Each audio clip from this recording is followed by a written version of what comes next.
Olá, meus amigos, Deus abençoe a todos em nome do nosso Senhor Jesus Cristo. Eu gostaria que você prestasse bastante atenção, pois aqui no livro de Gênesis, no capítulo 1, está escrito assim: no princípio criou Deus os céus e a terra era sem forma e vazia, e havia trevas sobre a face do abismo, e o Espírito de Deus pairava sobre as águas, sobre a face das águas. Então veja só, fica uma pergunta: por um acaso Deus criou alguma coisa anormal? Deus criou alguma coisa pela metade? Não. Deus criou tudo perfeito. Quando Deus criou o céu, quando Deus criou a terra, Ele fez tudo perfeito. Mas está escrito aqui na Bíblia que Lúcifer, o anjo que representava o anjo de luz,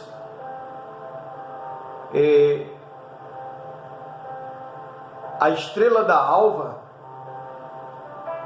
ele criou dentro de si um orgulho, por ele ser uma das criações mais perfeitas de Deus. Ele se orgulhou e decidiu dentro dele se tornar maior do que Deus.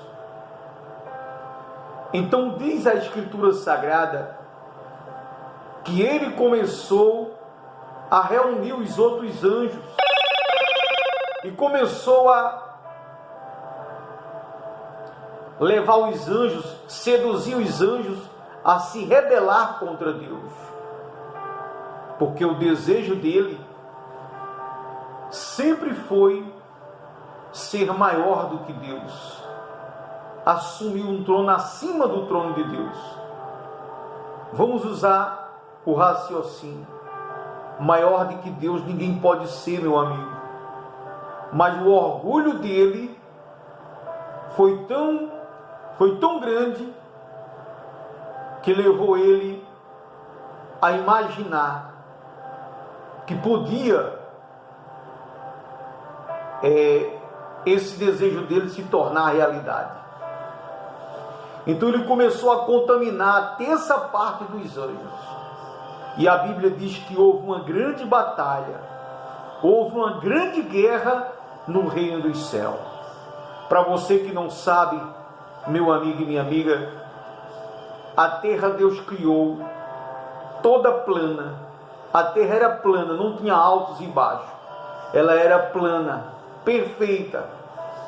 Mas com a guerra que teve no reino do céu, com a batalha que teve no céu, dos anjos de Deus que não se corromperam, que não se rebelaram contra Deus, contra os que se rebelaram.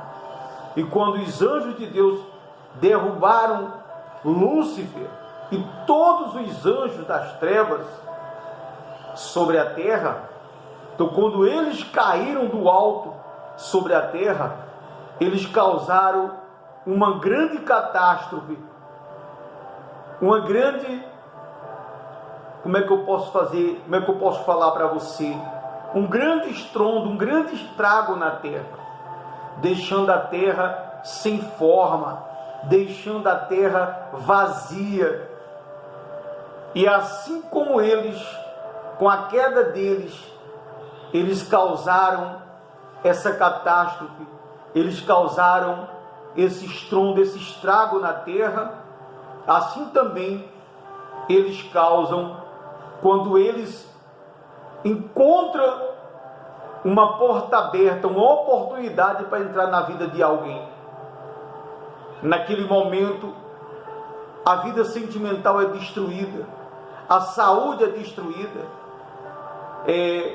a vida A vida da pessoa, meu amigo, vive um verdadeiro inferno. A pessoa se torna vazia. Vazia de quem? Da presença de Deus. A pessoa começa a dar lugar à mágoa, ela dá lugar para o ódio, o rancor, o ressentimento, dá lugar para a maldade, para a malícia. Ela só não dá lugar para Deus. Porque quando o mal entra na vida dela, ele causa tudo isso e muito mais. E aí nós vemos que na vida de muitas pessoas existe um mal causando muitas destruições. Para você que não sabe, eu vou falar para você. O desejo do diabo, ele sempre foi querer ser maior do que Deus. O diabo sempre desejou ser adorado como um Deus. E hoje ele é. Hoje ele é adorado como um Deus na terra. Por milhares e milhares de pessoas. Talvez você vai se perguntar assim, como é que o diabo hoje é adorado como um Deus? Eu digo para você, o diabo hoje ele é adorado como um Deus quando a pessoa, ela prefere fazer suas vontades do que fazer a vontade de Deus. Quando a pessoa adultera, quando a pessoa mata, quando a pessoa rouba, quando a pessoa é falso, quando a pessoa mente, ele é adorado pelas pessoas. Quando a pessoa se prostitui, quando a pessoa adultera, ele é adorado pela pessoa, principalmente quando a pessoa deixa de crer em Deus para crer numa imagem de escultura, para crer numa estátua a qual o ser humano criou, fez ela de barro, ou de gesso, ou de metal, ou de ferro, ou de papel, seja lá do que for.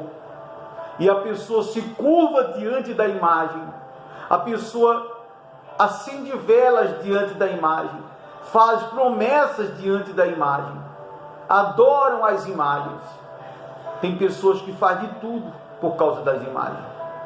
E uma das principais formas como o diabo ele é adorado como um Deus é quando a pessoa se volta para uma imagem, quando a pessoa se curva diante de uma imagem e diz: esse é santo tal, é santo cicrano, santo fulano, santo beltrano.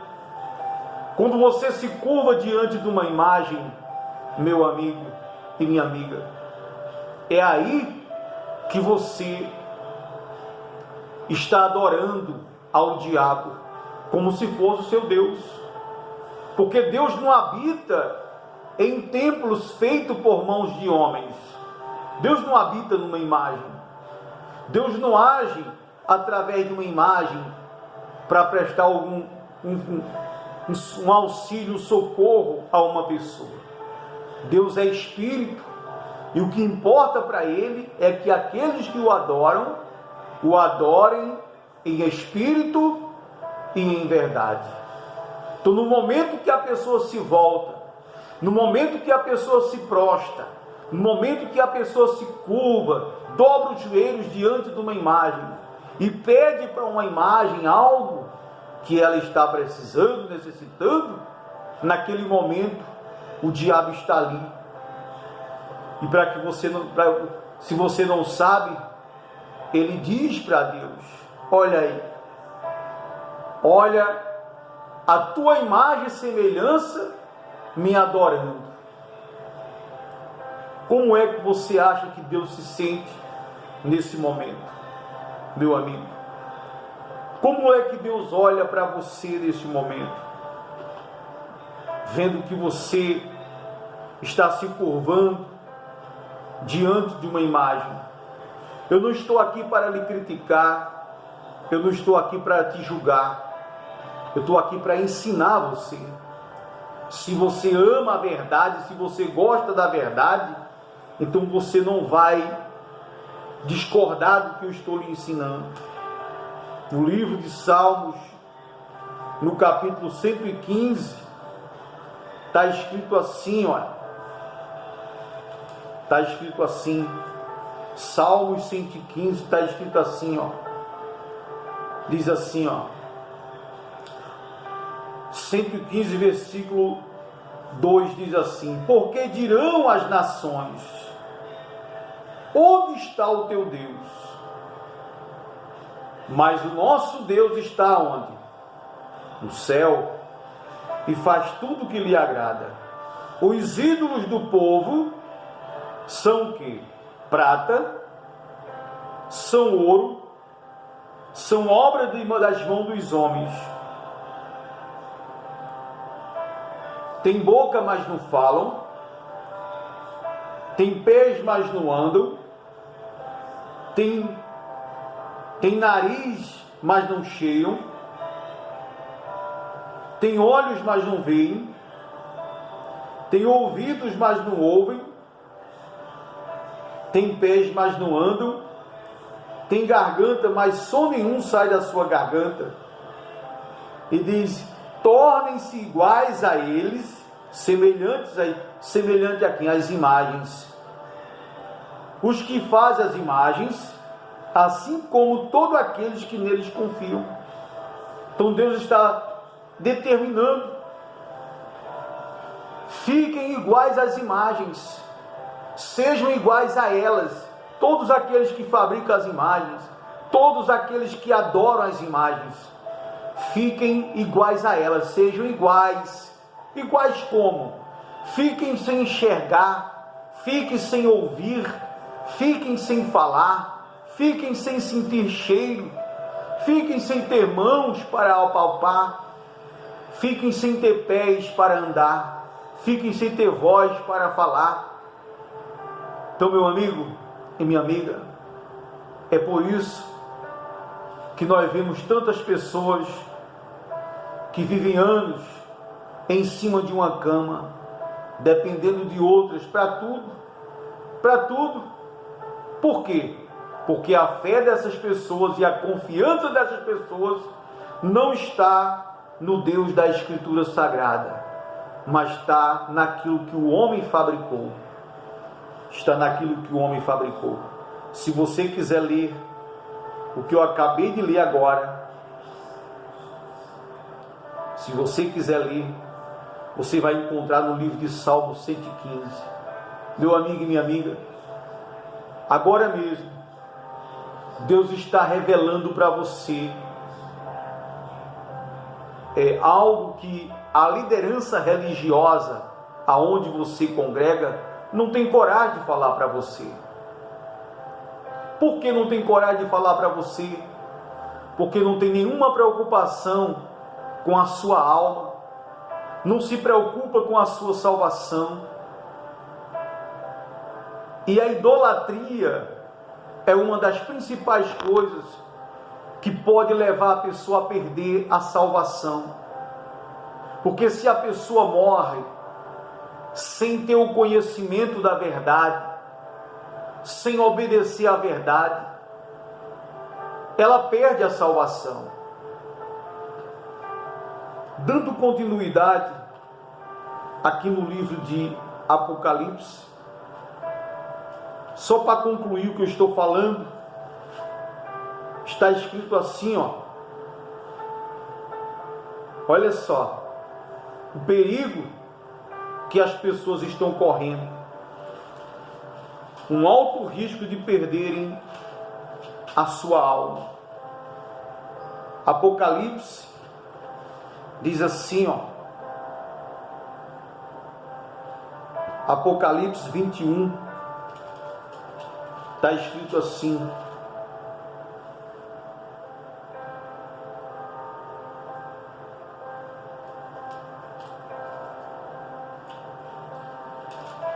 Apocalipse 21,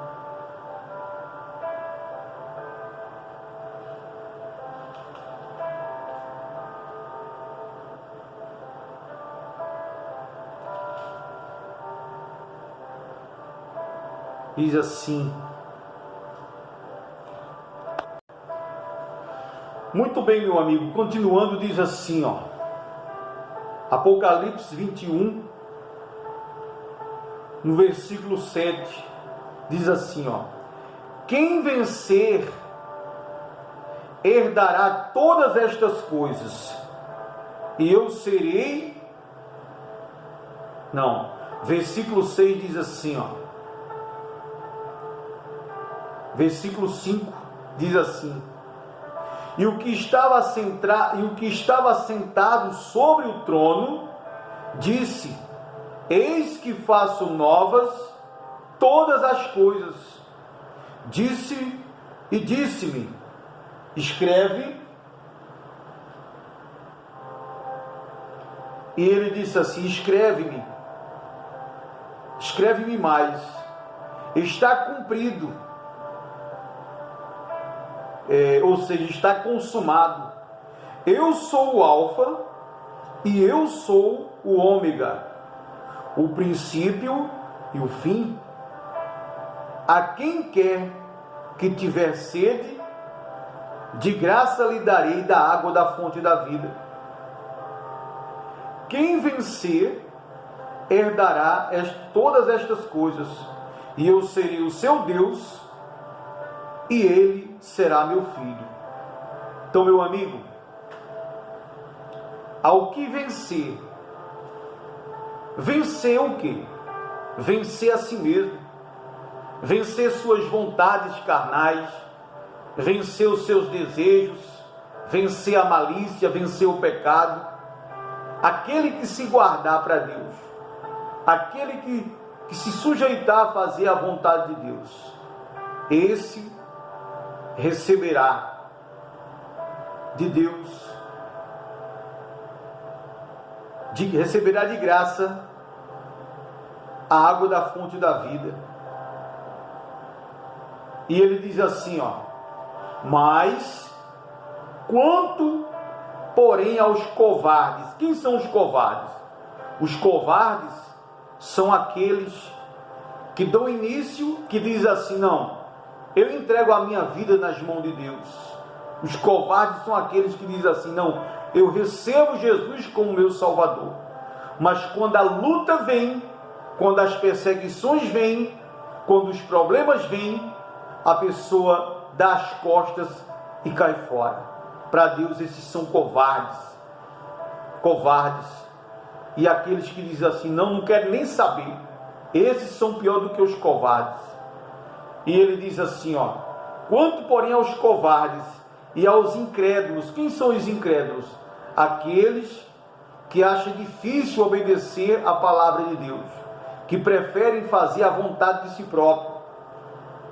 E ele prossegue dizendo: e aos abomináveis, e aos homicidas, aqueles que se matam, ou aqueles que se matam, ou aqueles que matam o seu próximo dentro de si, que guarda mágoa, guarda ódio, não perdoa, e ainda abre a boca e diz assim: eu morro e vou para o inferno, mas não perdoo fulano. E você vai para o inferno mesmo, se você não perdoar. Pode ter certeza disso. Tão certo como Deus vive, se você não perdoar aquele que te ofende, seja qual for a ofensa, se você não perdoar, se você morrer, você está encrencado, meu amigo e minha amiga. E ele diz assim, ó: e aos fornicadores, que são aqueles que não querem se casar, não querem andar legal diante de Deus, preferem viver juntos.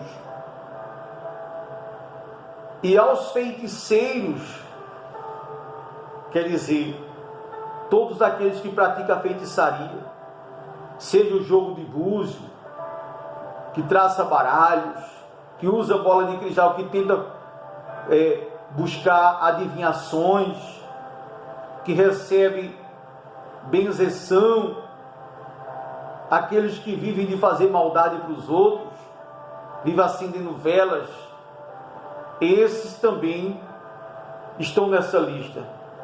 E Deus fala: a sua parte que lhe cabe será no lago que arde com fogo e enxofre, a saber, a segunda morte. Então veja só, eu vou repetir. Quanto, porém, aos covardes, e aos incrédulos, e aos abomináveis, e aos homicidas, e aos fornicadores, e aos feiticeiros, e aos idólatras. Olha só, que eu pulei essa parte aqui. Diz assim, aos idólatras. Quem são os idólatras? São aqueles que adoram imagem de escultura. São aqueles que adoram o filho, adoram o marido, adoram um bem material que possui. Tudo aquilo que você coloca acima de Deus na sua vida, isso aí é idolatria. E ele diz assim, e a todos os mentirosos, pessoas que vivem na mentira, que adoram soltar uma mentira para passar pela verdade. Adoram mentir para mostrar que é algo sem ser, que conseguiu algo sem ter sido da forma como a pessoa está falando. A sua parte será no lago que arde com fogo e enxofre, é saber, a segunda morte. Veja só, meu amigo, mediante essas palavras, eu convido você a agora mesmo fazer uma análise da sua vida. Se arrependa dos seus pecados. Se você é um homem ou uma mulher adúltera, se arrependa, abandone o adultério. Se você é um homem ou uma mulher mentiroso, mentirosa, abandone agora a mentira. Se você é idólatra, se você era devoto de alguma imagem, quebre agora dentro de si esse trono maldito que há dentro de você. Quebre agora mesmo, desfaça essa aliança com o diabo e construa dentro de você um trono onde somente Deus é o centro das atenções na sua vida. Isso é, se você deseja a sua salvação. Se você não deseja ser salvo, continue do jeito que você está, porque você está caminhando para um grande e eterno abismo, o qual levará você a gemer, sofrer pelos séculos dos séculos, sem fim e amém. Deus abençoe a sua vida, no nome de Jesus.